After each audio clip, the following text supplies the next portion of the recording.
Welcome to Springvale Seventh-day Adventist Church online here in Melbourne, Australia.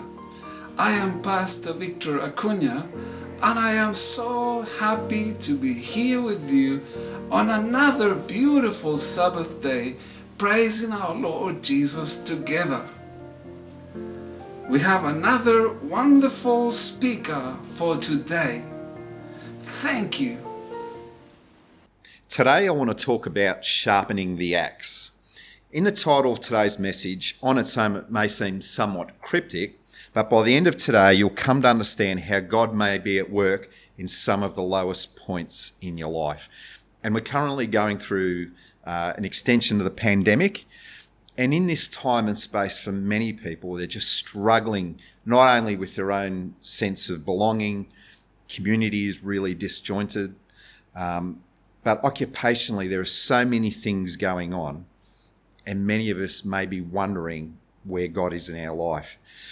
And there's a saying that goes, if I had 24 hours to cut down a tree, I'd spend 23 hours sharpening the axe. And so many people, when I've actually said this, what does it actually mean? Well, simply put, is to be effective, you actually have to prepare. Many people want instant fame. They want to be well known for something. But I've often found those who are the best have mastered the basics and have done a lot of work in silence outside of public view. More work needs to go into preparation than most people know. And there's a well-known business axiom that says this: failure to prepare means preparing for failure. And I remember going through parts of my personal life and my business where I would just launch into something and would go to muck pretty quickly. And you can't hide anywhere when you're in leadership or you're doing things. If you haven't prepared, it actually doesn't take long to show up.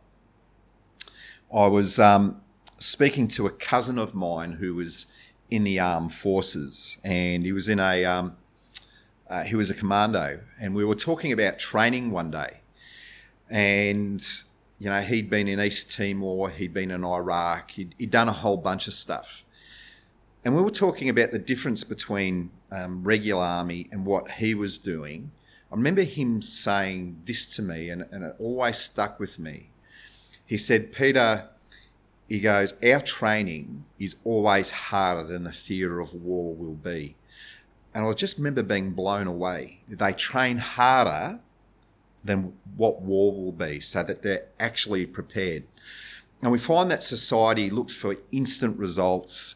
They want everything instantly. Like we now have instant oats.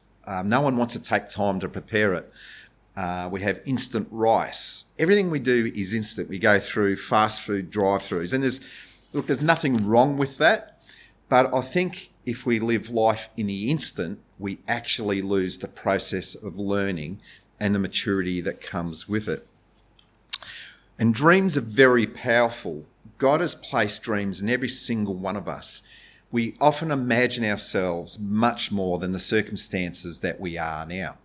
And so that generally becomes in the beginning of our lives. God has purpose that he wants us to fulfill. And this is the way of fulfilling our call. And each and every one of us has different callings.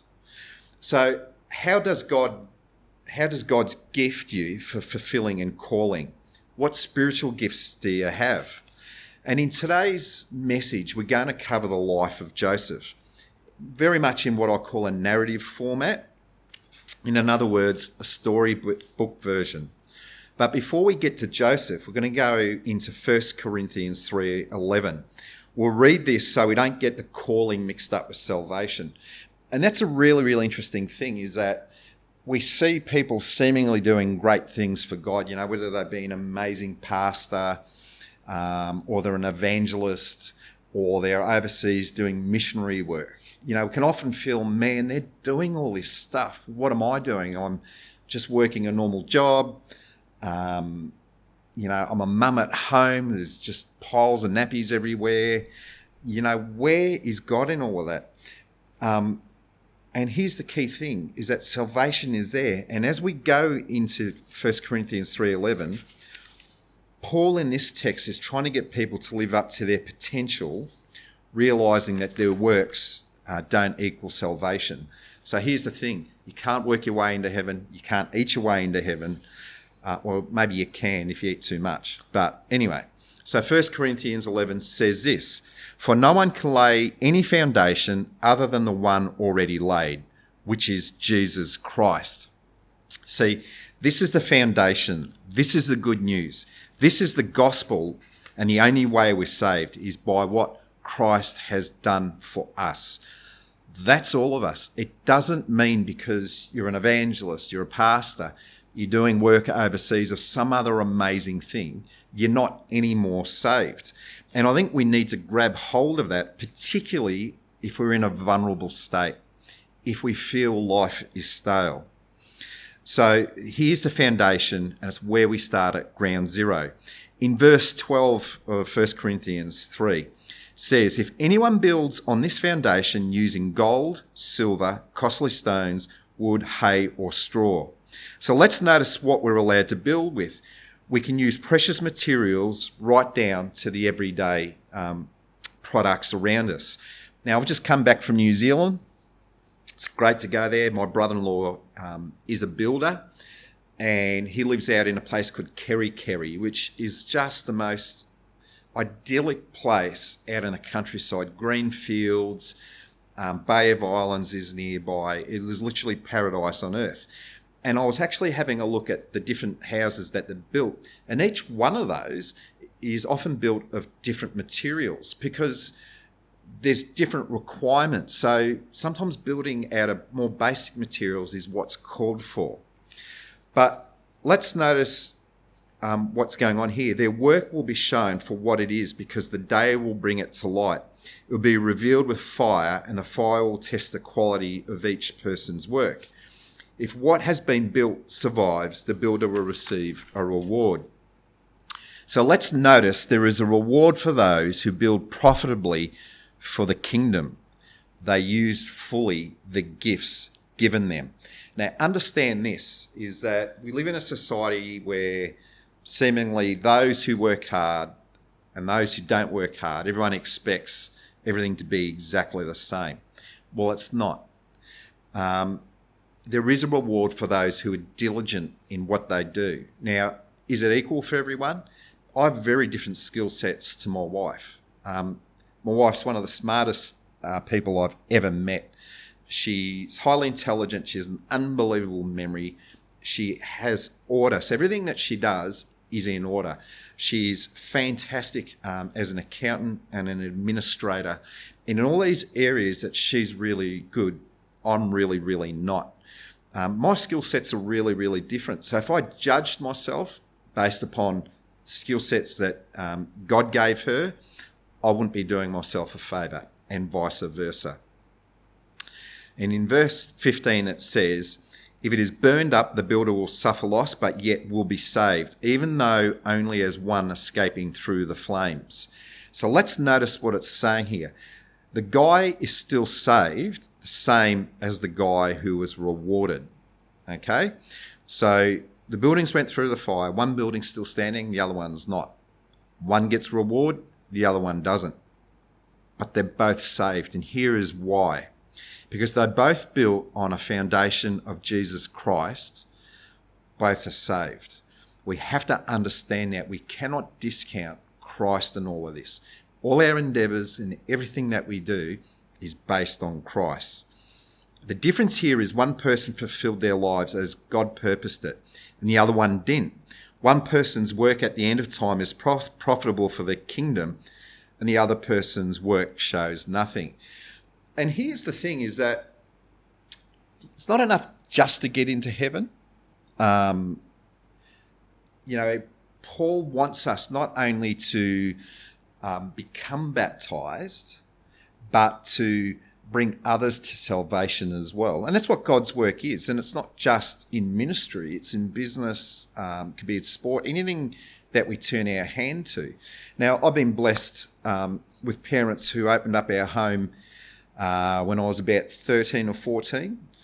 It started off with Wednesday night like videos, and it was Kenneth Cox back then, and then it was Friday night Bible studies, and and ever since then, there's been a lot of people come through mum and dad's home, and a lot of people become saved. They gave their self to Christ, and it wasn't that mum and dad were doing anything amazing that's never been done before. What they did was this: is that they made themselves vulnerable to people. They were hospitable. People would come to our house, and I remember sometimes just sandwiches, peanut butter sandwiches or Vegemite, or at our home it was feta cheese sandwiches, which was, that's that Greek connection. But it was just in relationship. And because people associated Christ and his message with friendship and togetherness and eating and belonging and respect, so many ended up giving themselves to Christ. And we're blessed that we have a church that is really good at hospitality, doing nothing more than inviting people in, giving them a hot drink at the end of church, having lunch together. And because of that, it's what I call a sticky church. People don't always understand what's going on, but they feel respected.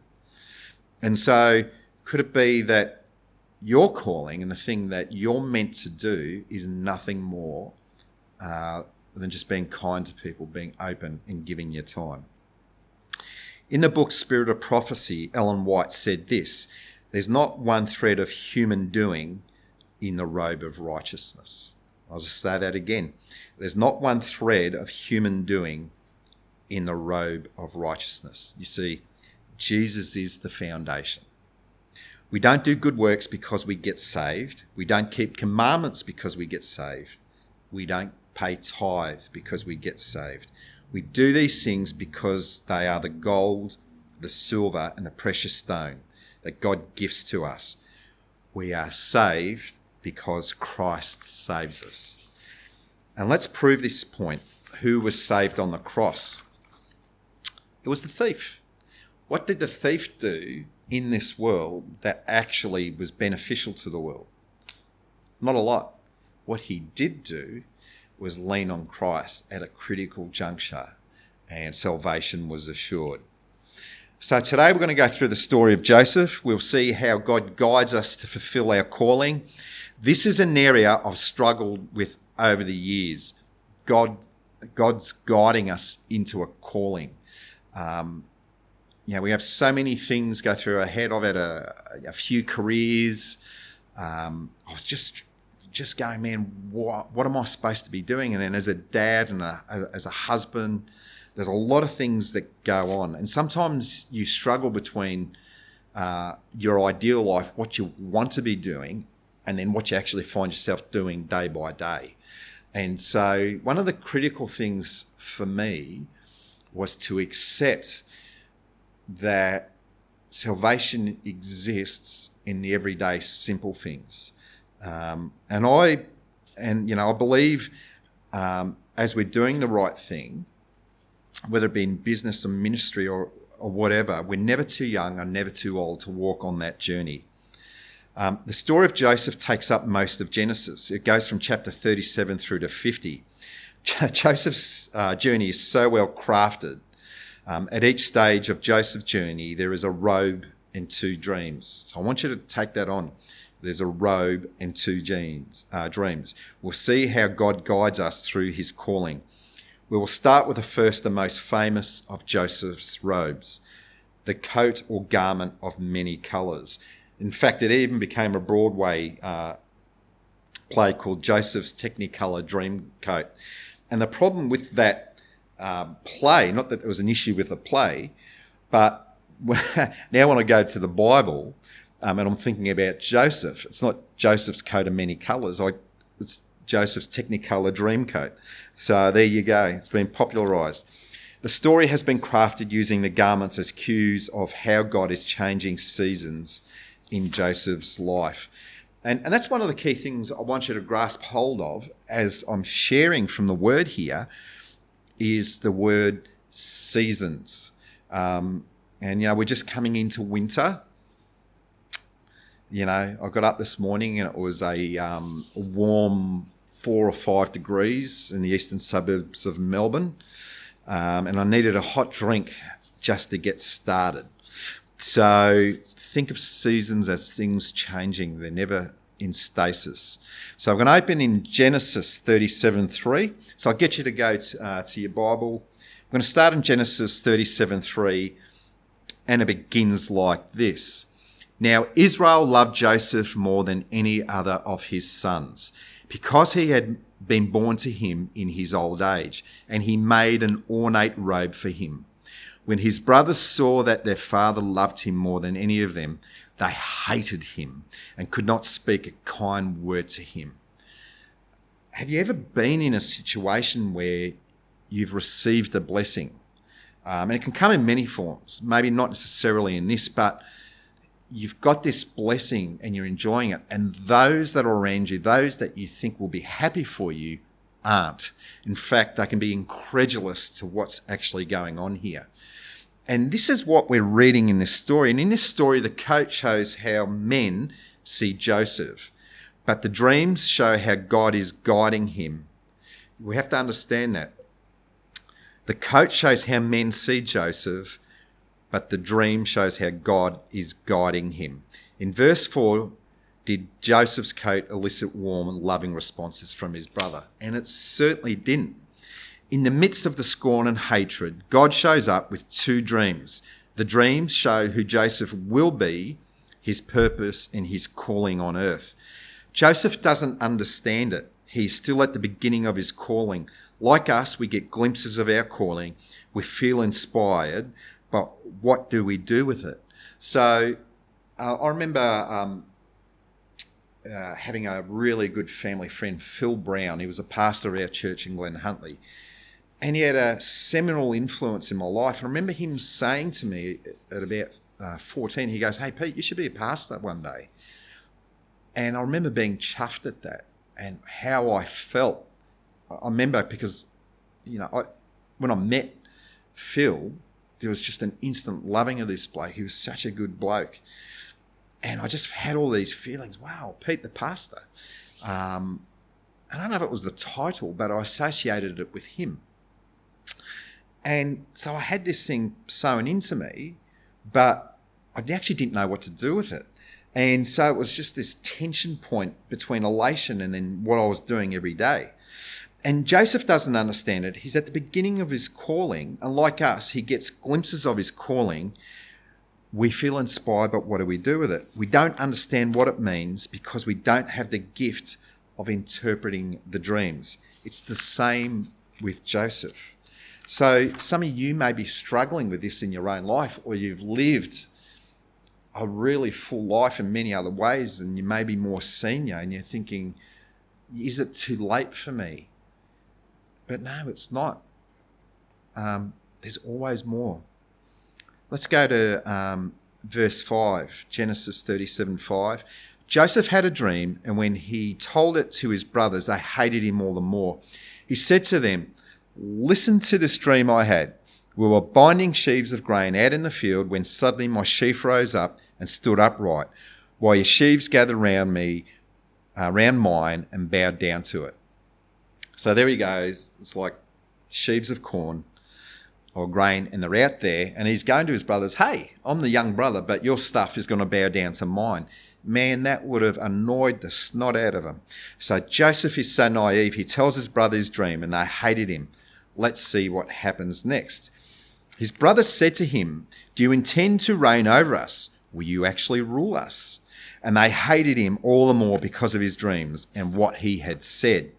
Now, isn't it amazing how others have the gift of interpreting your dreams? His brothers were incredulous. So Joseph, you think you're going to rule over us? In actual fact, they were saying, do you actually think you're better than us? He was an upstart. And verse 9 goes on to say, then he had another dream, and he told it to his brothers. "Listen," he said, "I had another dream, and this time the sun and the moon and 11 stars were bowing down to me." Oh my goodness, this guy must have been tone deaf. He wasn't reading what was going on. Now, Joseph's dad, Israel, gets stuck into him. In verse 10, it says this: when he told his father as well as his brothers, his father rebuked him and said, what is this dream you had? Will your mother and I and your brothers actually come down and bow down to the ground before you? At this stage of our calling, others will often say, what do you think? What are you thinking about? And Joseph actually didn't understand it. People calling us out and we're just virtually saying verbatim what's going on in our mind, but there's no context. So in verse 23, so when Joseph came to his brothers, they stripped him of his robe, the ornate robe he was wearing, and they took him and threw him into a cistern. The cistern was empty and there was no water in it. And this was where Joseph's life changed forever. The first part, the naive one, comes to a halt. This is the end of the first garment. Let's read what his brothers did. They got Joseph's robe, slaughtered a goat and dipped the robe in blood. They took an ornate robe back to the father and said, we found this. Examine it to see whether it's your son's robe. So something sad happened. His own children now deceived Jacob, the deceiver. This would be a sad state of affairs for Joseph if it weren't for the last part in chapter 37. Meanwhile, the Midianites sold Joseph in Egypt to Potiphar, one of Pharaoh's officials, the captain of the guard. In other words, he was Pharaoh's number one military guy. So whilst this seems bad news to Joseph, he's actually closer to his dream. We've heard the saying, it's often darkest just before dawn. Well, this is actually what's going on here. But he doesn't know it yet. He's at the beginning of the second part of his journey. He's actually closer to Pharaoh's throne, but he doesn't know it yet. And here comes the second coat. Remember, each phase has a coat and two dreams. So what will we call this coat? It's the coat of training. Now, growing up, I always wanted to be a mechanic. Love motor racing, love cars. And the beginning of my training was called an apprenticeship. And I remember the first day I started at Cheltenham Nissan. I imagined stripping down motors, pulling out gearboxes, doing up diffs, putting on this magic suspension that did all sorts of stuff. And I just couldn't wait to begin. And the first bit of equipment I was given to begin my journey to becoming an A-grade mechanic was a broom and a toilet brush. I was told to clean the workshop floor and clean the toilets. And let me tell you, the boys at work were not neat boys, I can assure you of that. But it was the beginning and I was on my road. And so this coat is a coat of training. It's at this point in Joseph's life, God uses it to train us. It's also the coat of suffering. Now, I had many bad days when I was an apprentice. You get a really, really thick skin, and I wanted to quit 100 times, and sometimes that was just in a week. It's at this stage we'll learn all the skills we need to fulfill our calling. Like Army Boot Camp, it's where we get stripped of all our securities and identities other than the one that says we belong to God. So often in God's training or in life, all the things that make us comfortable get taken away. And it's interesting, a lot of people quit when it becomes uncomfortable. I'll use going to the gym as an example. I used to be obese in my early 30s, and I met some guy and God led me to him, ended up at a gym, and my first thing was on the treadmill. And he types it in, he goes, okay, I want you to run for 5 minutes. Well, I quickly called the treadmill the dreadmill. I reckon at about 60 seconds in, man, I was sweating, I was puffing. You've heard the saying, a watched kettle never boils. You try a 5-minute countdown on a dreadmill. Honestly, it was just the pits. I hated every second of it and I actually wanted to quit the whole time. And I hate being hot and sweaty. But it was the beginning and I wanted the results. And when you're going through this, you'll often wonder where God is and how he's letting all these things happen to you. You'll also get the abilities and spiritual gifts. So when we're going through hardship, people often question, where's God? How can God be in this? But it's through hardship that things get stripped away that must be stripped away, like my fat in training. So we lean up and become strong for the things that God has for us next. We need to remember this. God is a surgeon. He's not a butcher. God is a surgeon. He's not a butcher. A butcher cuts meat to break apart and consume. A surgeon cuts out so the healing can begin. And it would be nice to go from vision to completion without the second coat. But there is not one Bible character, or indeed anyone of integrity, that's not had to go through a painful journey. Let's have a look at Joseph's new phase. And we're going to Genesis 39, and we're going to be reading from 2 to 6. The Lord was with Joseph so that he prospered and lived in the house of the Egyptian master. When his master saw that the Lord was with him and the Lord gave him success in everything he did, Joseph found favour in the eyes and became his attendant. Potiphar put him in charge of the household, and he entrusted to his care everything he owned. From the time he put him in charge of his household and all that he owned, the Lord blessed the household of the Egyptian because of Joseph. The blessings of the Lord was on everything Potiphar had, both in the house and in the field. So Potiphar left everything he had in Joseph's care. With Joseph in charge, he did not concern himself with anything except the food he ate. So what do we see that's going on here? God chose favour on Joseph, and by virtue, Potiphar's household. Joseph's new garment is now put on him. It's the coat of overseer. So the things are going well, or what could go wrong? And there's something that is important to understand. We live in very much a changing society that questions the value of Christianity and Christians. In fact, it mocks it. That's not our concern. Our role is simply this, as members of society, whether you be in any other country that is quite anti-Christian, or here in Australia, is our country and our community can be blessed because of the blessings on us with God. Our countries and those around us can actually find things going well for them because we're with God and we're blessing others. We're not called to judge them. We're called to bless them.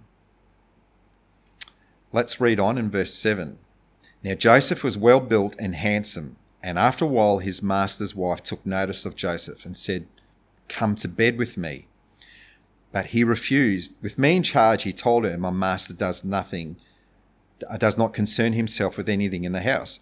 Everything he owns he entrusts to my care. No one is greater in this house than I am. My master has withheld nothing from me except you, because you are his wife.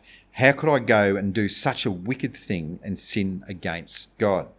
And though she spoke to Joseph day after day, he refused to go to bed with her or even be with her. So this woman lusted after Joseph and wanted him for herself. Yet faced with temptation, Joseph's integrity is tested. Our integrity is tested, not just our skills. Everything that seems secure is stripped from us during this time. So we only have God left. He has moved us on to fulfill his calling. And, I have a statement for you. And I remember hearing this and it struck me so deeply. And it says, religiosity is for those who are frightened of going to hell, and spirituality is for those who've already been there. Religiosity is for those who are frightened of going to hell, and spirituality is for those who've already been there. So obviously I'm not talking about hell as roasting, toasting, but, we often use the saying, "Man, I went through hell." And so those who are afraid of going there use pompous terms about other people who are going through it. And they try and avoid the hardship. And so they sound so right, so pious. And it's interesting that when I've spoken to people who have been through the deepest caverns that you could imagine. And sometimes I've actually said to people, jokingly, but with conviction, people talk about hitting rock bottom, and I go, when I hit rock bottom, I discovered it had a basement, so there was a bit more to go. And when you go through that, through those journeys in life, some people become bitter. But I found that God was there for me, and it gave me a new perspective. It gave me a freedom that I didn't have before. And so I often meet people who've been through so much and come out the other side, and there's so much more, and they don't have fear. And let's read on to in verse 11, verse 39, verse 11. One day he went into the house to attend to his duties, and none of the household servants were inside. She caught him by his cloak and said, "Come to bed with me." But he left his cloak in her hand and ran out of the house. When she saw that he'd left his cloak in her hand and ran out of the house, she called her household servants. "Look," she said to them, "this Hebrew has been brought to make sport of us. He came in here to sleep with me, but I screamed. When he heard me scream for help, he left his cloak beside me and ran out of the house." She kept his cloak beside her until his master came home. Then she told him the story. "That Hebrew slave you brought us came to me to make sport of me. But as soon as I screamed for help, he left his cloak beside me, and he ran out of the house." So she grabs his cloak, it's torn from him, and so the cycle begins again. So in this chapter, in this verse, Joseph is in prison, but not any prison. So Genesis 39, verse 39, verse 20, it says this: Joseph's master took him and put him in prison, the place where the king's prisoners were confined. So we're not talking any prison. So this is like in England, the, what's that bridge called? Anyway, the tower in England.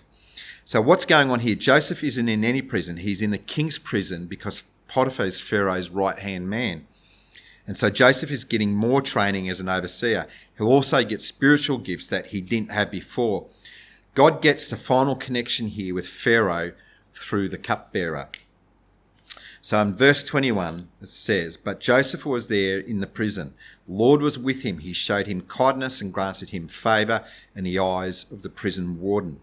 So the warden put Joseph in charge of all those he had in the prison. He was made responsible for all that was done there. The warden paid no attention to anything under Joseph's care because the Lord was with Joseph and gave him success in whatever he did."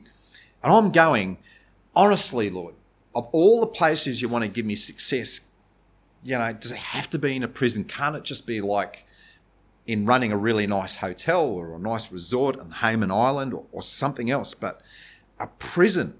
But yet it was God's training. He was showing him how to succeed in adversity. Does that mean Joseph felt good? Don't think so. Does it mean he was sitting at night time in all this muck and yuck singing Kumbaya? Probably not. I could also imagine that Joseph faced depression and hardship, and because it wasn't a resort. And so can the Lord's blessing be upon you even if it's not evident to those looking around you? If you are struggling for finance, you've got no food in the table, or sickness, you're struggling for life because of some cancer or something else, could your relationship be so broken that you're just tearing apart? And yet, can God's favour be upon you? Based upon what we're reading here, it actually can. Because we're always looking to the results, but no one wants to walk the journey.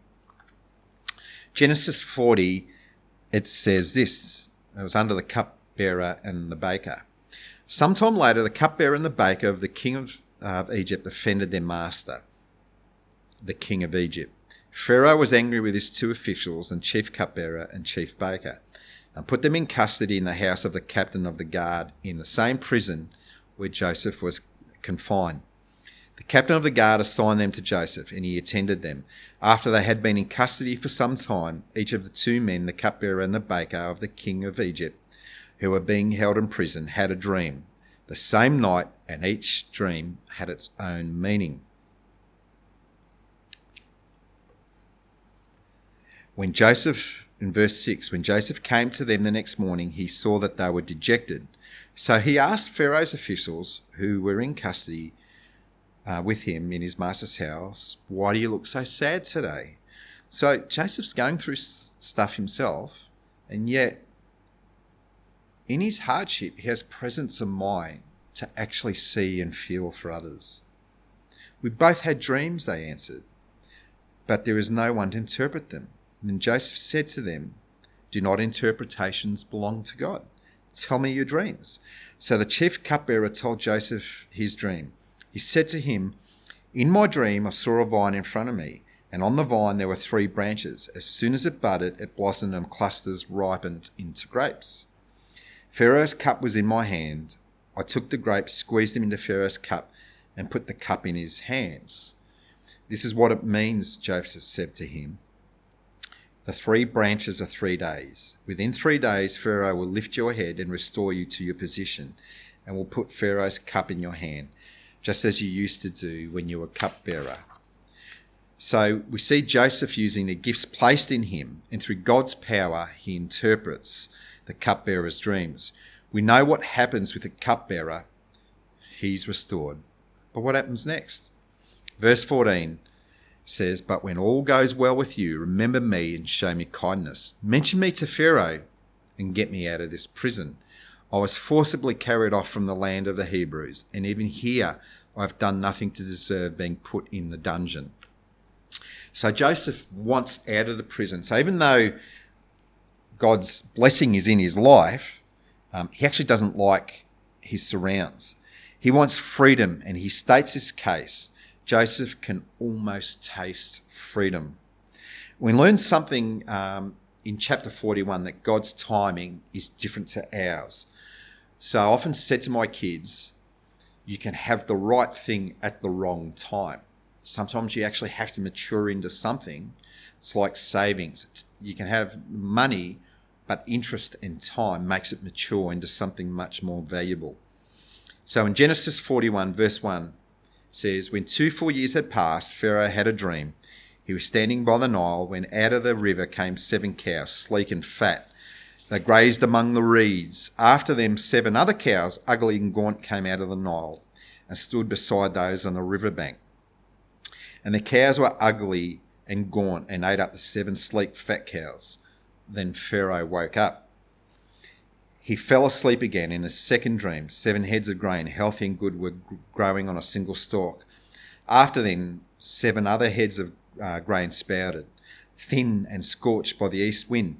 The thin heads of grain swallowed up the 7 healthy full heads. Then Pharaoh woke up. It had been a dream." So now it's all in the timing. What value would there have been if Joseph got out of prison 2 years earlier? Let's read on. In verse 9 it says, "The chief cupbearer said to Pharaoh, 'Today I am reminded of my shortcomings. Pharaoh was once angry with his servants, and he imprisoned me and the chief baker in the house of the captain of the guard. Each of us had a dream the same night, and each dream had a meaning of its own. Now a young Hebrew was there with us, a servant of the captain of the guard. We told him our dreams, and he interpreted them for us, giving each man an interpretation of his dream. And things turned out exactly as he interpreted them to us. I was restored to my position, and the other man was impaled." So finally, this is the connection is made with Pharaoh to finally get Joseph to fulfill his calling. Verse 14, it says, "So Pharaoh sent for Joseph and was quickly brought from the dungeon, where he was shaved and changed his clothing, and came before Pharaoh." In an instant, God changes Joseph's circumstances from the least to the most. Your current circumstances is not your guide in God's plans. And that's the hardest thing to understand, is that just because we're going through whatever it is that we're going through at the moment that is real, doesn't mean that in an instant they can't be changed. So verse 15, it says, "Pharaoh said to Joseph, 'I had a dream, and no one can interpret it. I've heard said that you hear a dream and you can interpret it. I cannot do it, Joseph replied to Pharaoh, but God will give Pharaoh the answers he desires. And the important principle here, when Pharaoh says, I heard you can interpret dreams, who does Joseph give honour to? Because in an instant, he could have claimed ownership over that. He would have puffed himself up. But no, he said it belongs to God. So what he was doing was placing his foundation before Pharaoh. And in verse 17 it says, Then Pharaoh said to Joseph, In my dreams I was standing by the bank of the Nile, when out of the river came 7 fat cows and sleek ones, and they grazed among the reeds. After them 7 other cows came up, scrawny and ugly and lean. I'd never seen such ugly cows in all the land of Egypt. The lean, ugly cows ate the 7 fat cows that had came up first. But even after they ate him, no one could tell what they had done. So they looked just as ugly as before. Then I woke up. In my dream, I saw 7 heads of grain, full and good, growing on a single stalk. After them, 7 heads sprouted out, withered and thin and scorched by the east wind. The thin heads of grain swallowed up the 7 good heads. I told this to the magicians, but none of them could explain it to me. So Joseph looks at Pharaoh and says, I'm going to do 3 things. Give you the meaning, interpret the prophecy, and I'm going to give you some advice. So there was method in what was about to happen next. So in verse 25, this is what happens. Then Joseph said to Pharaoh, The dreams of Pharaoh are one and the same. God has revealed to Pharaoh what he is about to do. The 7 good cows are 7 years. The 7 good heads of grain are 7 years. It's one and the same dream. The 7 lean, ugly cows that came up afterwards are 7 years. And so are the 7 worthless heads of grain scorched by the east wind. They are 7 years of famine. It is, as I said to Pharaoh, God has shown Pharaoh what he's about to do. 7 years of great abundance are coming through the land of Egypt, but 7 years of famine will follow them. Then all the abundance in Egypt will be forgotten, and the famine will ravage the land. The abundance in the land will not be remembered, because the famine that follows will be so severe. The reason the dream will be given to Pharaoh in 2 forms is that the matter has been firmly decided by God, and God will do it soon. So here's context of, in Australia, of what that would mean for us in reverse. We have weather patterns, El Nino and El Nino. And El Nino is the dry season. And in 2019, we all remember the bushfires that ravaged our country. It was dry, tinder dry. And when fire took hold, it felt like the whole country was going to burn up. So much so that I had friends in the States messaging me through Facebook Messenger and from the UK and other parts of Europe and the world, is your family safe? Are you okay? My wife and I were going on a cruise, and we happened to be in Sydney early, I think it was about the 7th of December. Now, it was pea soup. You could not see anything. Breathing air was like hurting your lungs. And when we sailed out on the ship, we got a fair way out past the heads into the ocean before it sort of cleared away. And it felt like it was going to go on forever. But with our Nina, which was 2020, it was the exact opposite. In an instant, we had rain. In fact, summer wasn't really summer. It was far wetter. And the year before, we were ravaged by fire and dry ground. The year after was lush green. And so things can change really, really quickly. We can be in a season of blessing and then move very quickly into a season where things are ravaged, and vice versa. So preparation is everything. So we read on here, Pharaoh was gobsmacked. Who is this guy plucked from obscurity? So here's Joseph's wise advice. He should know he's been an overseer for years. You see, Joseph was being trained to oversee, to take care of business. Whatever he did, he was methodical. See, God is a God of order, not disorder. There's a pattern. And in Verse 33 it says, "And now let Pharaoh look for a discerning and wise man and put him in charge of the land of Egypt. Let Pharaoh appoint commissioners over the land to take a fifth of the harvest of Egypt during the 7 years of abundance." So that's 20%. They should collect all the food in all the good years, come and store it in the grain under the authority of Pharaoh, to be kept in the cities for food. This food should be held in reserve for the country, to be used during the 7 years of famine that will come upon Egypt, so that the country may not be ruined by famine. Pharaoh, realising the gravity of the situation, wants to implement the plan straight away. So let's read on. The plan seems good to Pharaoh and to all his officials. So Pharaoh asked them, "Can we find anyone like this man in whom the Spirit of God..." I love that. Can we find anyone like this man in whom is the Spirit of God? Remember when Pharaoh said to him, "You can interpret dreams," he said, "No, I can't do it, but God can." Now what we're seeing here is Pharaoh recognising something more than mortal man. He is recognising there's a sovereign that sits above all of it. He can't deny it, and he's got to make a decision. Then Pharaoh said to Joseph, "Since God has made all this known to you, there is no one so discerning and wise as you. You shall be in charge of my palace, and all my people are to submit to your orders. Only with respect to the throne will I be greater than you." This was not about Joseph alone. It was about the Holy Spirit resting upon him.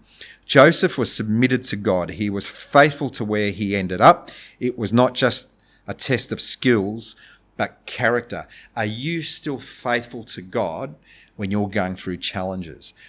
Are seemingly shortcuts becoming available to you, or opportunities that take you from God's presence? We are all tempted by these things. All of us. I'm sure Joseph was. So in 41 it says, "So Pharaoh said to Joseph, I hereby put you in charge of the whole land of Egypt." Then Pharaoh took his signet ring from his finger and put it on Joseph's finger. He dressed him in robes of fine linen and put a gold chain around his neck. He had him ride in a chariot as his second in command, and people shouted before him, "Make way!" Thus he put him in charge of the whole land of Egypt. Then Pharaoh said to Joseph, "I am Pharaoh, but with your word no one will lift a hand or a foot in Egypt." Pharaoh gave Joseph the name Zapath. Anyway, we'll call him Zap. I can't even say it properly. Anyway, and gave him Asenath, daughter of Potipharah, priest of On, to be his wife. And Joseph went throughout the land of Egypt. Joseph was 30 years old, and he entered the service of Pharaoh, the king of Egypt. And Joseph went out from Pharaoh's presence and travelled throughout Egypt. Joseph was given his final garment, here fulfilling his calling. There's two ways to live our lives as a Christian. Number one is to fulfill your calling so you can be saved. Two, from the very foundation that is Jesus Christ, with the assurance of salvation through the blood of the Lamb, submit yourself and wear the bloodstained robe of Christ. Amen. If you would like contact details for this church, or to support the ministry of the Seventh-day Adventist Church in Springvale, you can find those in the description down below. May God bless you, and may God keep you safe. Amen.